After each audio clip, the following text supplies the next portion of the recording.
Iran के supreme leader Ayatollah खामनई ने पुरतशद्दुद मुजाहरों में जानी नुकसान का जिम्मेदार ट्रंप को करार दिया। आयतुल्लाह खामनई ने कहा कि मुजाहरों के दौरान अमवात और नुकसानात के जिम्मेदार ट्रंप हैं। ईरान मुखालिफ फसादात मुख्तलिफ थे और उसमें अमरीकी सदर ज़ाती तौर पर मुलव्वस थे। एक्स पर जारी सिलसिलेवार बयानात में उन्होंने कहा कि हालिया बगावत की मनसूबाबंदी अमरीका ने की। अमरीका का मकसद ईरान को हड़प करना था। उन्होंने लिखा कि मुल्क में इनकलाब के आगाज़ से अब तक अमरीका ईरान पर अपना असर और रसूख खो चुका। अमरीका ईरान को दोबारा अपने फौजी, सियासी और इक़्तिसादी तसल्लुत में लाना चाहता था। ईरान के सुप्रीम लीडर आयतुल्लाह खामनई ने पुरतशद्दुद मुजाहरों में जानी नुकसान का जिम्मेदार ट्रंप को करार दिया। आयतुल्लाह खामनई ने कहा कि मुजाहरों के दौरान अमवात और नुकसानात के जिम्मेदार ट्रंप हैं।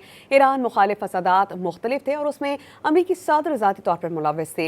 एक्स पर जारी सिलसिलेवार बयानात में उन्होंने कहा कि हालिया बगावत की मनसूबाबंदी अमरीका ने की। अमरीका का मकसद ईरान को हड़प करना था।